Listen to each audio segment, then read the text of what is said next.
So this Saturday was the World of Warcraft deep dive at BlizzCon on day 2, and rather than doing a recap video, I just wanted to make a shorter video covering what I believe to be the top 5 most exciting details that were revealed during the session. Without further ado, let's get started with number 5, the Warband login screen. It's a quick one, but I really love this idea. Having a better character selection screen that you can assign favorites to and view characters on different realms more easily is not only a good quality of life update, but this change feels more immersive as well. It really emphasizes the idea of warbands and account-wide progress as well. Hey there, Rotan here. I make to-the-point videos about World of Warcraft, helping people obtain collectibles, cosmetics, and mounts that they want easily and quickly. If that sounds like a fun time, subscribe. Number 4, all of the hero talent specs were revealed. All of the work-in-progress names for the hero talents were released during the session, and some of them are really cool. It's neat to be able to look at some of my favorite classes and see what they have on offer. However, I do believe that some classes have better representation here than other ones, and some I'm just not sure which specs would fall in with which hero talent. For example, of all the monk options, I'm not sure where they're supposed to go. While they make sense lore-wise, I just really can't tell which one's supposed to be shared between Mistweaver and Windwalker, for example. Some are also great to see, like the Dark Ranger for Hunters, the Farseer for Shamans, and Templars for Paladins. They just make sense, and I love them. They did call out that all of these are heavily subject to change based on player feedback, so send that in if you have strong opinions. And you might be able to start giving player feedback when the alpha and beta drops. And when's that happening? Well, let's move on to number 3. This is a super fast one, and it's based on a one-liner comment. Right after talking about hero specs, this line was said. To that end, when we move into our alpha, probably in the spring.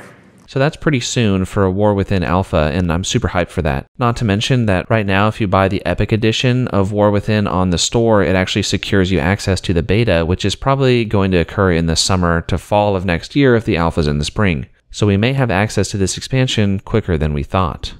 Number 2. The Delve mount. So Delves have a special flying mount that will accompany them, and it comes with its own unlockable customizations, which will be similar to the dragon riding and Drake manuscripts we're used to today. So as a mount collector myself, this is awesome for me to see, and it really gives me a reason to dive deep into the Delves and the Delve mechanic. Having a unique reward alongside decent PvE progression makes me think that Blizzard does indeed care about this system more than they have with similar systems in the past. And the whole flying machine aesthetic is pretty sweet overall. I just wonder how that will work with dynamic flying. Oh yeah, speaking of, time for the number 1 spot. Dynamic riding or dynamic flying. I am beyond hyped for the release of dynamic riding. One of my first videos ever on this channel was actually about dragon riding races because I just genuinely loved the system so much and I find it so fun. So what was there to say about dynamic riding during the session? Well, over 100 mounts at least can already dynamically ride, with more to come. And everywhere that you can fly today, you can dynamic ride or dynamic fly. This means Azeroth, Outland, the Shadowlands, so on and so forth. So getting around old world content has never been easier, never been more fun, never been better.